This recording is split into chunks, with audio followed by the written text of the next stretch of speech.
La poste par pigeon voyageur, souvenir du siège de Paris *******.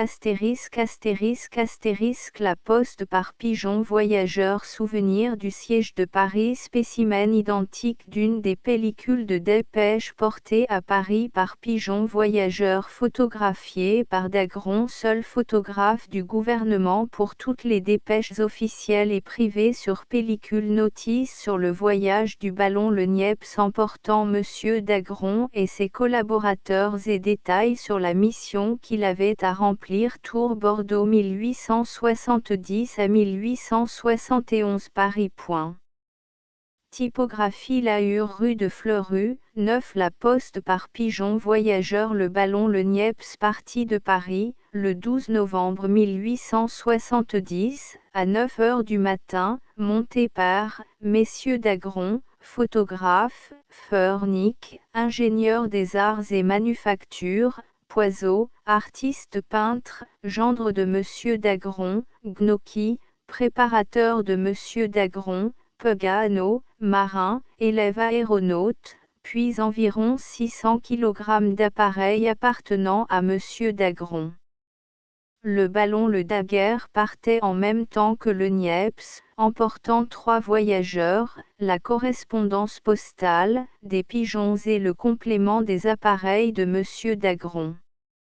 Monsieur Dagron et monsieur Feurnick étaient envoyés par monsieur Rampon, directeur général des Postes, avec l'approbation de monsieur Picard, ministre des Finances, pour établir en province un service de dépêche photomicroscopique que l'on devait envoyer à Paris au moyen de pigeons voyageurs.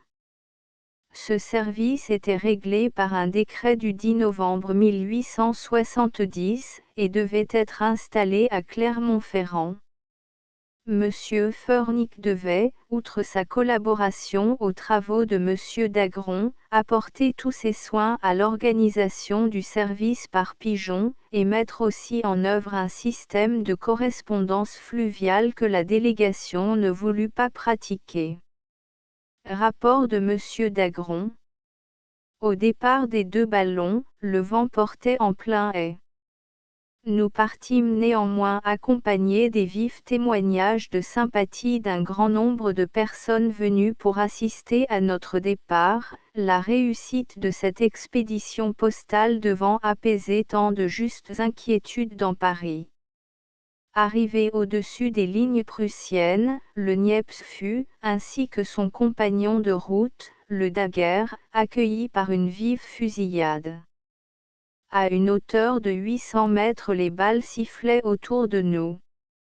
Le Daguerre fut atteint, et nous le vîmes, le cœur serré, descendre vertigineusement et tomber sur le mur d'une ferme à quelques lieues de Paris. Nous savons maintenant que c'était près de Ferrières.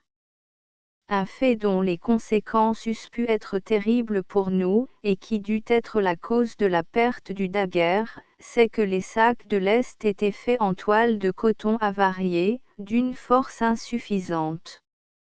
Le spectacle du Daguerre percé de balles, et capturé par des cavaliers ennemis que nous vîmes accourir, nous fit sentir la nécessité de hâter notre ascension pour échapper au même sort, mais les sacs de lest se rompaient. Il fallut pendant tout le temps du voyage ramasser le sable dans une assiette, et le jeter ainsi par petites fractions hors de la nacelle. Vers 1h30 de l'après-midi nous étions parvenus à une hauteur de 1500 mètres. Il nous restait à peine la valeur de 2 sacs de lest, et dans l'ignorance où nous étions de la présence ou de l'absence des Prussiens, il fut décidé que la descente se ferait très rapidement pour ne pas leur laisser le temps d'arriver. La descente se fit donc à raison de 10 mètres par seconde environ. Grâce au lest que nous avions ménagé, et aux 2 guide-ropes dont nous nous étions munis, l'atterrissage malgré un vent violent se fit sans de graves accidents, mais le ballon se coucha, et parcourut environ 2 km avec une vitesse considérable, entraînant avec lui la nacelle et nous tout cramponnés dans les cordages. Le pays ne présentait ni buissons ni arbustes que pussent accrocher l'ancre et les guide-ropes, aussi le ballon ne s'arrêta-t-il que quand filets et tissus furent tellement en lambeaux que le vent n'eut plus sur eux aucune prise. Les cordages en se croisant serrèrent le cou de M. Furnick, qui se dégagea par un effort désespéré. Même chose arriva à M. Gnocchi, qui ne fut débarrassé que par un mouvement de rotation que subit la nacelle. Ce fut M. Poiseau qui put sortir le premier de la nacelle, et nous venir en aide. Tant qu'à moi, une lourde caisse suspendue à hauteur de tête allait m'atteindre, lorsque voyant le danger, je la repoussai d'une main, le contre-coup me fit tomber à la renverse les pieds en l'air, presque sans connaissance, ce fut mon gendre qui me tira de cette position critique. De nombreux paysans, qui étaient accourus, nous apprirent que nous étions à quelques kilomètres de Vitry-le-Français. Ils nous donnèrent leurs blouses et leurs casquettes et mirent à notre disposition 2 voitures sur lesquelles fut placé en grande hâte tout le matériel que j'emportais. À peine les voitures étaient-elles chargées, que les Prussiens arrivaient et s'emparaient de l'une d'elles. Ils mirent en joue le groupe de paysans auxquels nous étions mêlés, mais ne nous distinguant pas, à cause de notre prompt changement de costume, ils ne tirèrent pas. Le ballon fut capturé également, et c'est à sa prise, qui occupait le plus l'ennemi, que nous devons d'avoir pu nous échapper de ses mains, en sauvant heureusement avec nous, à travers champs, la seconde voiture. À ce moment, M. Furnick prit seul la direction de Col où nous devions le rejoindre, mais les hasards de la fuite nous conduisirent à Vessignolles. Le maire de Vessignolles, M. Saugny, dont nous resterons toujours les obligés, consentit à nous cacher dans son grenier. J'avais en arrivant mis dans la poche de Madame Saugny, pour les sauver, les papiers et lettres qui m'avaient été confiés. Les bagages furent vivement placés sous la paille d'une grange. Une caisse seule restait à y cacher, quand les Prussiens arrivant la prirent et l'emportèrent. Profitant de leur départ et prévoyant leur prompt retour en plus grand nombre, M. Saugny, sans perdre de temps, nous fit monter dans sa voiture et nous conduisit lui-même à Fontaine-sur-Colle, chez M. le curé Cachier. Ce dernier, qui avait eu la veille à loger 2 officiers prussiens, et qui d'un instant à l'autre devait en recevoir d'autres, sachant aussi l'ennemi à notre poursuite, se hâta de nous faire partir par le derrière de sa maison et du pays, afin d'éviter la rencontre des Prussiens et l'indiscrétion des habitants. Monsieur Cachier nous recommanda de la manière la plus obligeante à son collègue Monsieur Darcy, curé de Cernon, où nous arrivâmes, exténués de fatigue et de faim, à 10 heures du soir. Monsieur Darcy et sa mère s'empressèrent de nous donner les soins les plus dévoués. Nous devons aussi un témoignage de reconnaissance au maire de cette localité qui se mit entièrement à notre disposition de la manière la plus obligeante. Monsieur Darcy voulait nous faire reposer, mais à minuit on vint frapper à sa porte. C'étaient des paysans qui rapportaient une partie des bagages laissés à Vessignolles, et venaient pour nous avertir que les Prussiens étaient sur nos traces et les suivaient de près. Monsieur Darcy nous fit aussitôt mettre en route pour Bussy-Lettré, où nous arrivions à 5 heures du matin. Ayant abandonné nos vêtements à la descente du ballon, n'ayant qu'une blouse sur le dos, nous eûmes à souffrir considérablement du froid pendant cette nuit glaciale. L'instituteur de Bussy-Lettré, M. Varnier, s'empressa à son tour, sur la bonne recommandation de M. le curé de Cernon, de nous rendre service. Il nous fit un bon feu, près duquel nous pûmes réchauffer nos membres glacés, et nous procura des voitures pour son puits. Nous avions décidé que nous n'entrerions pas tous ensemble dans ce petit pays, pour ne pas éveiller la curiosité. Monsieur Poiseau, resté en arrière, fut interrogé par un groupe d'habitants, qui lui apprirent qu'un étranger était allé la veille chez le receveur des postes, Monsieur Legrand.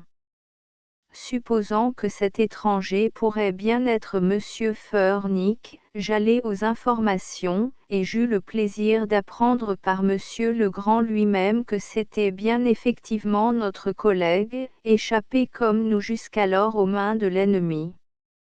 Monsieur Legrand l'avait lui-même conduit la veille à Dampierre. Avec la plus grande obligeance, il nous offrit de repartir immédiatement avec nous pour la même destination. Nous arrivâmes à Dampierre à 1 heure du matin. Dans cette ville, monsieur le docteur Mosmont nous offrit cordialement l'hospitalité. Dans l'espoir que le voyage pourrait s'effectuer plus aisément, il nous procura à Dampierre des conducteurs munis de laissez-passer prussiens pour des transports de vin. Un de ces conducteurs, dont nous nous rappelons le nom avec plaisir, est Monsieur Gauthier, homme estimable bien connu dans le pays. Ce qui avait été sauvé du matériel fut placé dans des tonneaux vides et transporté ainsi pendant quelque temps. Nous passâmes à Nogent-le-Long, où nous fûmes, sur la recommandation du docteur Mosmont, reçus amicalement par le docteur Bertrand. À son tour, le docteur Bertrand nous recommanda au préfet de l'Aube, Monsieur Lignaet, qui était à ce moment à Pougy. Monsieur Lignaet nous donna le conseil de passer par Vendeuvre. Il y avait 8 heures que nous en suivions la route, quand les gens du pays nous prévinrent que les Prussiens réquisitionnaient en cet endroit les chevaux et les voitures. Il nous fallut donc retourner sur nos pas et prendre la route d'Arcis-sur-Aube, occupée par les Prussiens. Comme nous ne pouvions présenter nos barriques à l'octroi, nous les laissâmes dans un petit village, et nous entrâmes dans Arcis, où tous les hôtels étaient remplis de Prussiens. À l'hôtel de la Poste, à la table d'hôte où nous fûmes obligés de dîner avec les officiers, un médecin vétérinaire hanovrien, qui probablement avait quelque doute à notre égard, voulut absolument parier sans Sellers avec moi que dans 14 jours Paris serait rendu. Il me passa sa carte pour me confirmer son pari, ce qui semblait me demander la mienne.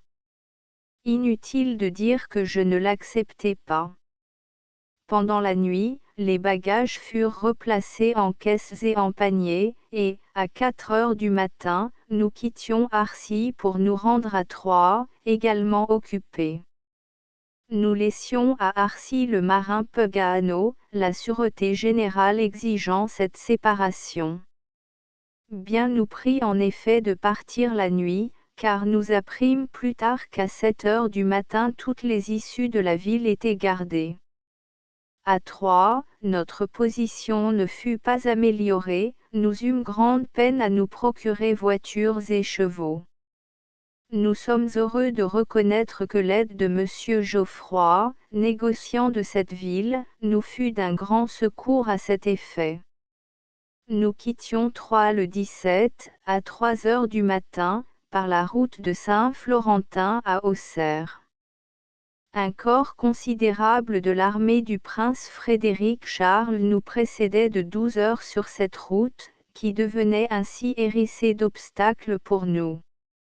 Arrivés à Avrolles, que les Prussiens venaient d'occuper, on ne voulut pas nous en laisser sortir. Monsieur Poiseau se rendit chez le major prussien, logé au château de Monsieur de la Bourdonnais, et demanda l'autorisation de continuer notre chemin. Le major répondit qu'on ne pourrait quitter Avrolles que le lendemain matin à 8 heures, après le départ des Prussiens. Pendant que j'étais, avec mon préparateur, arrêté par les sentinelles prussiennes et attendant la réponse du major, des coups de fusil se firent entendre à quelque distance. Des sentinelles, nous prenant pour des francs-tireurs, s'apprêtaient à nous faire un mauvais parti. J'eus de la peine à leur faire attendre l'arrivée de mon gendre, qui vint fort à propos faire connaître les ordres du major. On nous laissa retourner la voiture, avec laquelle nous pûmes gagner une ferme du village. Comme il pleuvait à verse, nous entrâmes dans une grange avec l'intention d'y passer la nuit, mais les Prussiens ne tardèrent point à nous en déloger, en proférant des menaces. La voiture de matériel étant restée dans la cour, les Prussiens voulurent la visiter, disant que sûrement nous arrivions de Paris. Je déclarai venir de Troyes, et un officier fut demandé pour constater le fait. Les soldats exigèrent, en attendant sa venue, que les caisses restassent ouvertes. C'est à cette fâcheuse mesure que je dois attribuer une nouvelle perte de plusieurs appareils importants pour le travail de ma mission. Le temps se passa, et l'officier, occupé à dîner fort heureusement, ne vint pas. Pendant ce temps, le conducteur de la voiture, qui avait laissé sa lanterne dans la grange, y retournait pour la prendre. Les Prussiens, apercevant cette grange ouverte à nouveau, pensent que nous y sommes rentrés malgré leur défense. Ils donnent l'ordre aux propriétaires de prendre des lumières pour les éclairer, et nous cherchent pour nous fusiller. Nous avions heureusement pu dans l'obscurité gagner la porte de sortie de la ferme, traverser le chemin et entrer dans une auberge où étaient encore quantité d'autres Prussiens. Nous nous assîmes devant le feu. Les officiers qui sortaient de table d'une salle à côté nous regardaient avec méfiance et passaient près de nous le revolver à la main. Nous dûmes rester toute la nuit sur pied dans cette auberge, dont les maîtres étaient affolés par les exigences des envahisseurs, et où nous perdîmes l'espoir de nous tirer d'affaire. Le 18 au matin, les Prussiens s'éloignèrent sur Joigny, mais l'avant-garde n'avait pas fait 3 kilomètres qu'elle rencontra à Brinon une défense organisée de la garde nationale. Le combat rendait le chemin impossible pour nous, il fallut avec notre voiture de bagages prendre à travers champs par une pluie torrentielle, avançant très péniblement sur des terres labourées et détrempées, poussant ou soutenant tour à tour nous-mêmes la voiture. Nous trouvions souvent les traces profondes des chevaux des Uhlans qui venaient d'Explorer en tous sens avant nous cette partie de la campagne. Arrivés aux lignes françaises à Mont-Saint-Sulpice, une difficulté que nous n'attendions guère se présenta. Ce fut l'autorité de l'endroit qui, ne voulant pas croire que nous avons pu parcourir impunément tout ce pays occupé, ne trouva rien de mieux que de nous recommander désobligement sur le reste du chemin que nous avions encore à faire pour nous rendre à Auxerre où nous savions le préfet instruit de notre mission. À Seignelay, cette mauvaise recommandation nous causa des ennuis sérieux et une perte de temps sensible, nos bagages furent visités et la foule mal prévenue se montrait hostile. Nous quittâmes ce pays escortés par un détachement de la garde nationale qui nous conduisit jusqu'à Moneto, où une nouvelle escorte nous attendait. Nous devons dire cependant à la louange du capitaine de la garde nationale de Moneto, dont nous avons le regret de ne pas connaître le nom, que non seulement il nous donna protection, mais encore qu'il mit à notre disposition sa voiture et des couvertures pour nous garantir d'un temps affreux, et nous conduisit avec ses hommes chez monsieur le préfet d'Auxerre, où nous arrivâmes à 11 heures du soir brisés de fatigue et d'émotion. Le préfet nous fit connaître qu'il venait de recevoir de la délégation de Tours l'ordre de nous y envoyer. À Nevers, nouveau télégramme de monsieur le ministre Gambetta, nous enjoignant d'arriver sans délai et de toute urgence. Le 21 novembre, nous arrivions enfin à Tours à 8 heures du matin, et nous nous présentions immédiatement chez monsieur Gambetta. Monsieur Feurnick, qui avait pu gagner Tours avant nous, y fut mandé aussitôt. Nous fîmes prendre connaissance de notre traité du 10 novembre, avec M. Rampon, directeur général des Postes, signé par M. Picard, ministre des Finances. La délégation sur les avis de M. Barreswil, l'éminent chimiste, avait eu aussi l'idée de réduire les dépêches photographiquement par les procédés ordinaires. Dans cette vue, la délégation avait décrété le 4 novembre l'organisation d'un service analogue. Monsieur Blaise, photographe à Tours, avait commencé ce travail, mais sur papier. Il reproduisait 2 pages d'imprimerie sur chaque côté de la feuille. La finesse du texte était limitée par le grain et la pâte du papier. Ce service commencé à Tours par la délégation ne donnait pas toute satisfaction, puisque du 26 octobre au 12 novembre, jour de mon départ, Paris n'avait reçu aucun message par pigeon. Mis en demeure par M. Stenakers, directeur des télégraphes et des postes de la délégation, de fournir un spécimen de ma photomicroscopie sur pellicule, l'exemplaire que je produisis fut trouvé tout à fait satisfaisant et la photographie sur papier fut abandonnée pour les dépêches.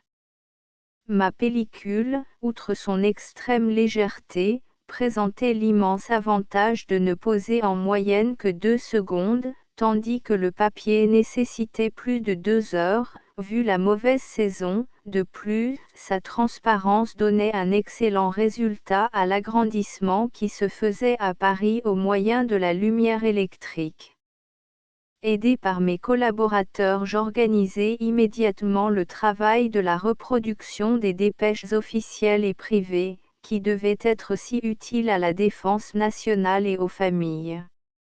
À partir de ce moment, je fus seul à les exécuter sous le contrôle éclairé de M. de Lafollaye, inspecteur des télégraphes, chargé par la délégation du service des dépêches par pigeon voyageur. Sur ces avis, le travail originaire fut modifié, et le résultat, eu égard au peu de matériel que nous avions pu sauver, fut une production plus rapide et plus économique. Les journaux ayant fait connaître que les Prussiens s'étaient emparés d'une grande partie de mon matériel, je me fais plaisir de dire ici que M. Delezen et M. Dreux, agents de change à Bordeaux, tous 2 amateurs distingués de photographie, offrirent avec empressement à l'administration des appareils semblables à ceux que je possédais, et ils furent mis à ma disposition. Le stock des dépêches fut promptement écoulé. Je suis heureux de pouvoir affirmer qu'activement secondé par mes collaborateurs, aucun retard ne s'est produit dans mon travail, mais le déplacement de la délégation et surtout le froid intense qui paralysait les pigeons ont créé de sérieuses difficultés.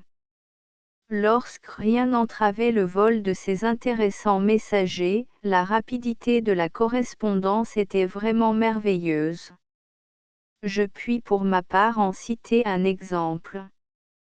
Manquant de certains produits chimiques, notamment de coton azotique que je ne pouvais me procurer à Bordeaux, je l'ai demandé par dépêche pigeon le 18 janvier à messieurs Poulenc et Whitman, à Paris, en les priant de me les expédier par le premier ballon partant.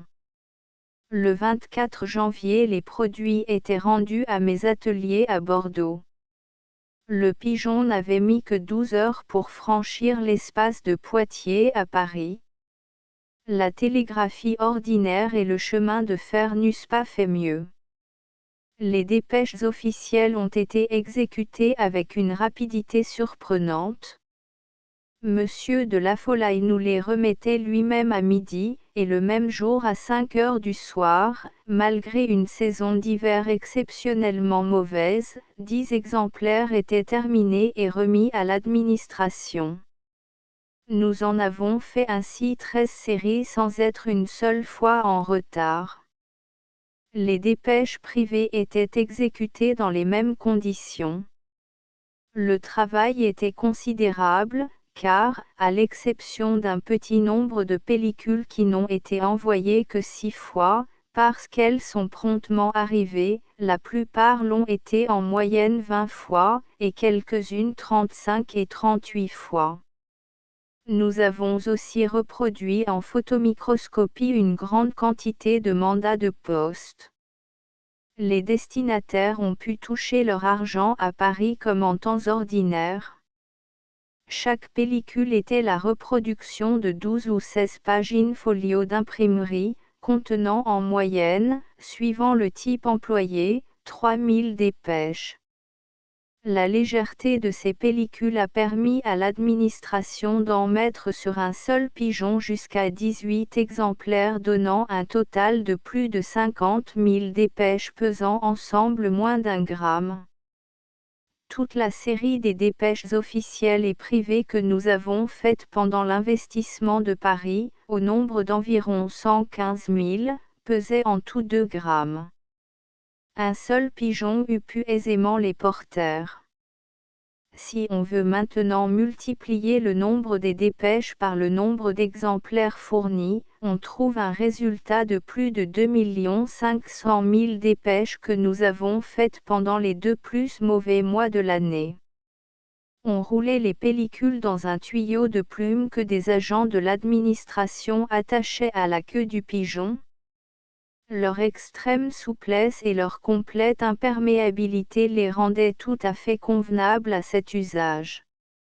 En outre, ma préparation sèche a le triple avantage d'être apprêtée en une seule fois, de ne donner aucune bulle, et de ne pas se détacher du verre à la venue de l'image. Elle donne toute sécurité dans le travail et n'expose pas au déboire comme les procédés ordinaires. Je pense faire plaisir à beaucoup de personnes en joignant ici un spécimen d'une pellicule, reproduction identique de ce que j'ai fait pour la poste par pigeon pendant le siège de Paris. Pour lui donner plus d'authenticité, l'administration a bien voulu la revêtir de son timbre, auquel j'ai joint ma signature. Pour ne léser aucune susceptibilité, les noms seuls ont été changés. PS revenu gravement malade de Bordeaux, retardé par les malheureux événements de Paris, mon rapport allait passer à l'imprimerie, quand on me mit sous les yeux des articles de journaux publiés par diverses personnes, notamment par Monsieur Lévy de Paris, se donnant comme ayant fait les dépêches du gouvernement par pigeon voyageur. Ces messieurs ont eu grand tort de laisser induire le public en erreur. Ils me mettent dans la nécessité de protester contre ces articles mensongers et de revendiquer mon droit par la voie de la presse. J'ai eu le bonheur de réussir dans ma tâche, à la grande satisfaction du gouvernement qui peut en témoigner. Parti de Paris pour faire les dépêches photomicroscopiques par pigeon, muni d'un traité de l'administration des postes, signé du ministre des Finances. Ce traité fut échangé avec un autre de la délégation me concédant la reproduction de toutes les dépêches officielles et privées sans exception. Il est donc souverainement injuste que d'autres qui n'ont rien fait cherchent à s'attribuer le bénéfice de mes travaux. 11 732 Paris. Typographie Lahure, rue de Fleurus, 9. *** End of the project Gutenberg e-book La Poste par pigeon voyageur, souvenir du siège de Paris *** Updated editions will replace the previous one. The all editions will be renamed. Creating the works from print editions not protected by US copyright law means that no one owns a United States copyright in these works, so the Foundation, and you, can copy and distribute it in the United States without permission and without paying copyright royalty. Special rule, set forth in the general terms of use part of this license, apply to copying and distributing Project Gutenberg symbol marque commerciale électronique works to protect the Project Gutenberg symbol marque commerciale concept and trademark. Project Gutenberg is a registered trademark, and may not be used if you charge for an e-book, except by following the terms of the trademark license, including paying royalty for use of the Project Gutenberg trademark. If you do not charge anything for copy of this e-book, complying with the trademark license is very easy. You may use this ebook for nearly any purpose such as creation of derivative works, report, performance and research. Project Gutenberg ebooks may be modified and printed and given away. You may do practically anything in the United States with ebooks not protected by US copyright law. Redistribution is subject to the trademark license, especially commercial redistribution.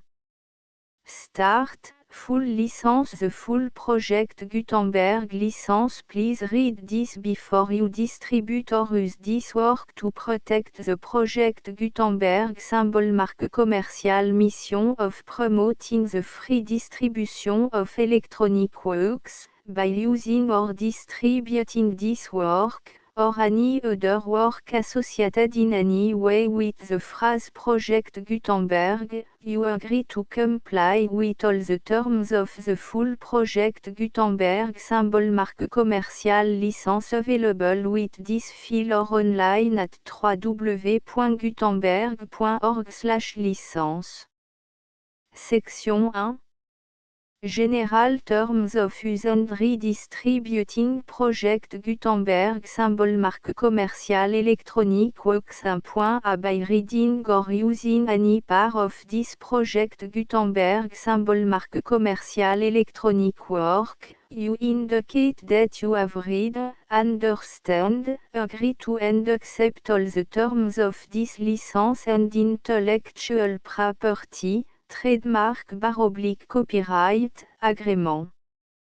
If you do not agree to abide by all the terms of this agreement, you must cease using and return or destroy all copy of Project Gutenberg symbol marque commerciale électronique works in your possession.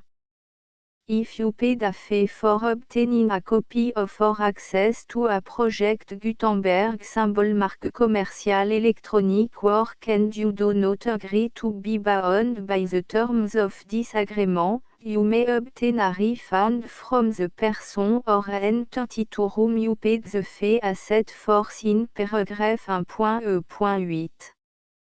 1.b Project Gutenberg is a registered trademark. It may only be used on or associated in any way with an electronic work by people who agree to be bound by the terms of this agreement. There are a few things that you can do with most Project Gutenberg symbol marque commerciale électronique works even without complying with the full terms of this agreement. See paragraph 1.c below.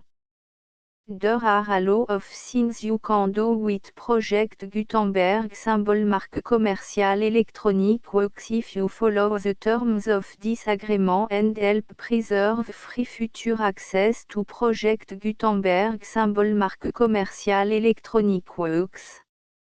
See paragraph 1.e below. 1.c The Project Gutenberg Literary Archive Foundation, the Foundation or PGLAF, owns a compilation copyright in the collection of Project Gutenberg symbol marque commerciale électronique works. Nearly all the individual works in the collection are in the public domain in the United States. If an individual work is unprotected by copyright law in the United States and you are located in the United States, we do not claim a right to prevent you from copying, distributing, performing, displaying or creating derivative works based on the work alone as all references to Project Gutenberg are removed. Of course, we hope that you will support the Project Gutenberg symbol marque commercial mission of promoting free access to electronic works by freely sharing Project Gutenberg symbol marque commercial works in compliance with the terms of this agreement for keeping the Project Gutenberg symbol marque commercial name associated with the work. You can easily comply with the terms of this agreement by keeping this work in the same format with its attached full Project Gutenberg symbol marque commercial license when you share it without charge with others. 1.d.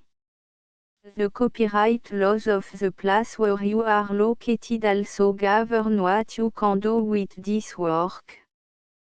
Copyright laws in most countries are in a constant state of change. If you are outside the United States, check the laws of your country in addition to the terms of this agreement before downloading, copying, displaying, performing, distributing or creating derivative works based on this work or any other Project Gutenberg symbol marque commercial work. The Foundation makes no representations concerning the copyright status of any work in any country other than the United States. 1.e Unless you have removed all references to Project Gutenberg. 1.e.1 The following sentence, with active links to, or other immediate access to, the full Project Gutenberg symbol marque commercial license must appear prominently whenever any copy of a Project Gutenberg symbol marque commercial work, any work on which the phrase Project Gutenberg appears, or with which the phrase Project Gutenberg is associated, is accessed, displayed, performed, viewed, copied or distributed. This ebook is for the use of anyone anywhere in the United States and most other parts of the world at no cost and with almost no restriction whatsoever. You may copy it, give it away or reuse it under the terms of the Project Gutenberg license included with this ebook or online at www.gutenberg.org. If you are not located in the United States, you will have to check the laws of the country where you are located before using this ebook.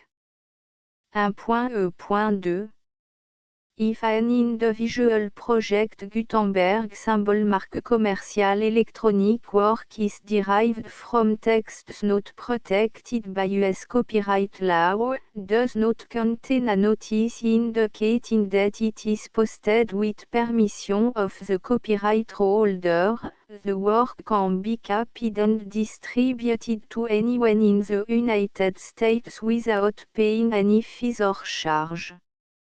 If you are redistributing or providing access to a work with the phrase Project Gutenberg associated with or appearing on the work, you must comply either with the requirements of paragraphs 1.e.1 through 1.e.7 or obtain permission for the use of the work and the Project Gutenberg symbol marque commercial trademark asset force in paragraphs 1.e.8 or 1.e.9. 1.e.3 If an individual project Gutenberg symbol marque commercial electronic work is posted with the permission of the copyright holder, your use and distribution must comply with both paragraphs 1.e.1 through 1.e.7 and any additional terms imposed by the copyright holder.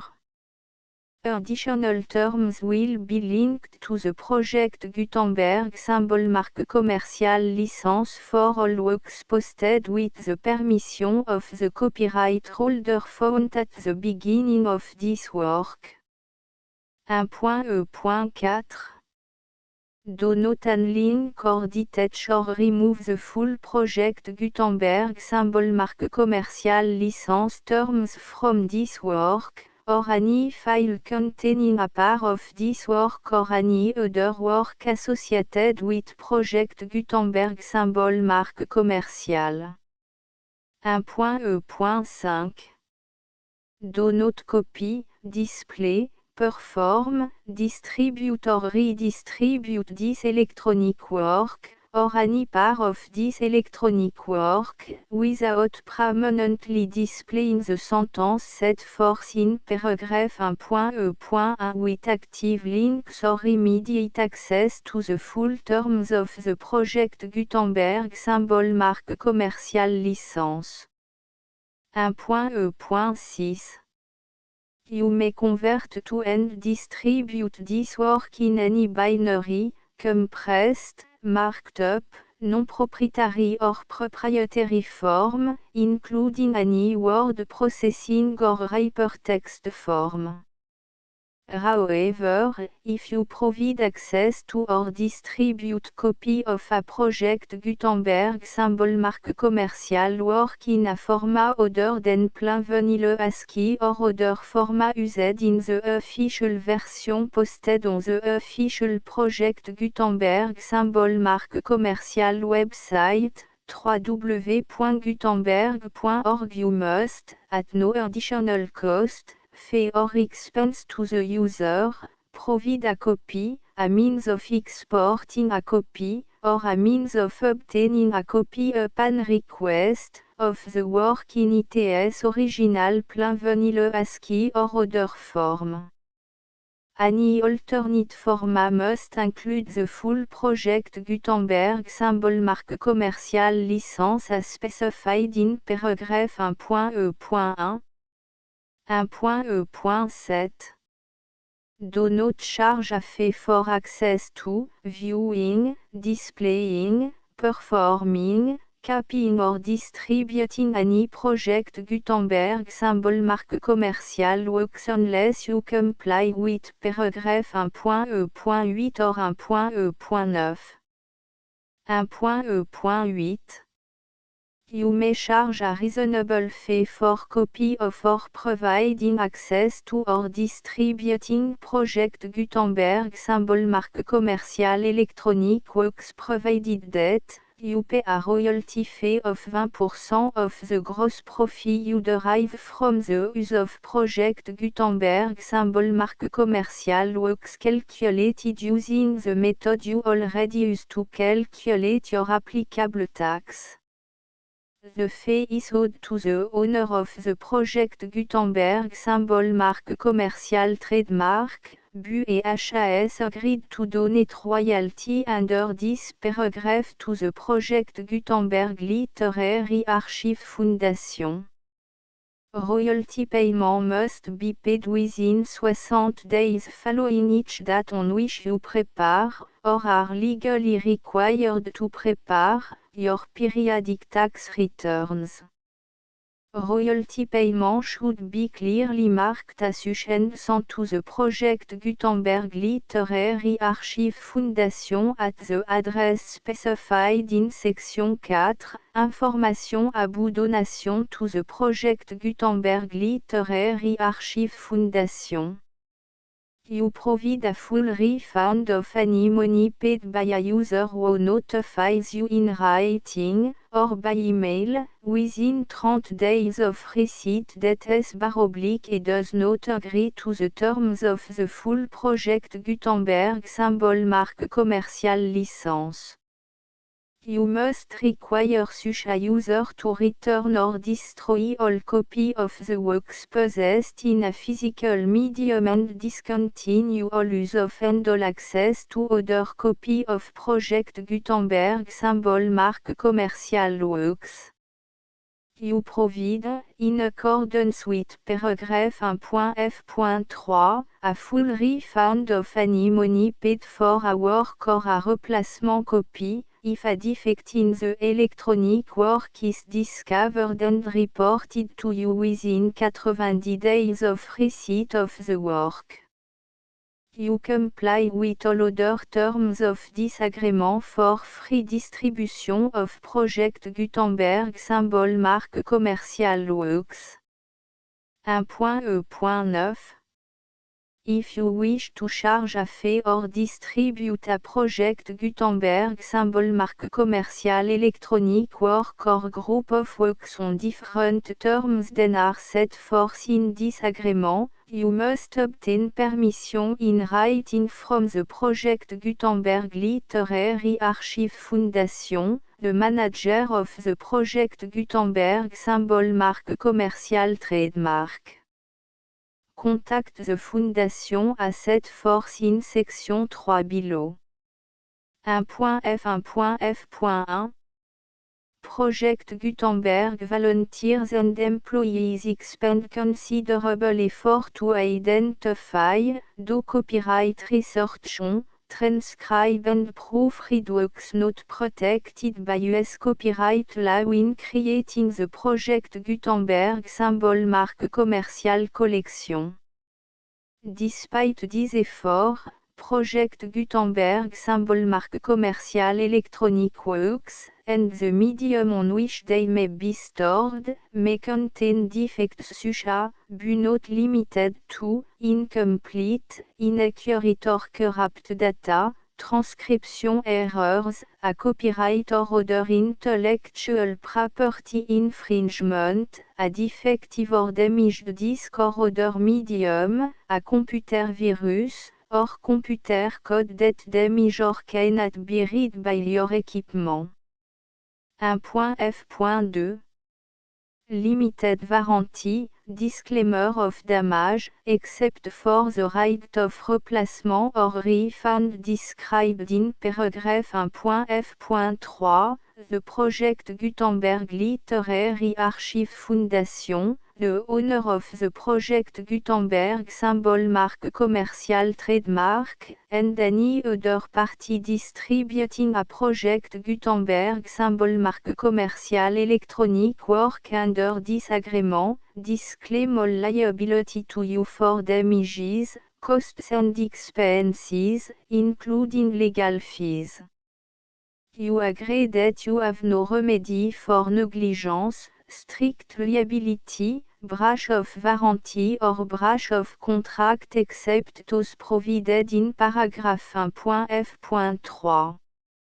You agree that the Foundation, the trademark owner, and any distributor under this agreement will not be liable to you for actual, direct, indirect, consequential, punitive or incidental damages even if you give notice of the possibility of such damage. 1.f.3 Limited right of replacement or refund, if you discover a defect in this electronic work within 90 days of receiving it, you can receive a refund of the money, if any, you paid for it by sending a written explanation to the person you received the work from. If you received the work on a physical medium, you must return the medium with your written explanation. The person or entity that provided you with the defective work may elect to provide a replacement copy in lieu of a refund. If you received the work electronically, the person or entity providing it to you may choose to give you a second opportunity to receive the work electronically in lieu of a refund. If the second copy is also defective, you may demand a refund in writing without further opportunities to fix the problem. 1.f.4 Except for the limited right of replacement or refund set forth in paragraph 1.f.3, this work is provided to UAIs, with no other warranties of any kind, express or implied, including but not limited to warranties of merchantability or fitness for any purpose. 1.f.5 Some states do not allow disclaimers of certain implied warranties or the exclusion or limitation of certain type of damages. If any disclaimer or limitation set forth in this agreement violates the law of the state applicable to this agreement, the agreement shall be interpreted to make the maximum disclaimer or limitation permitted by the applicable state law. The invalidity or unenforceability of any provision of this agreement shall not void the remaining provision.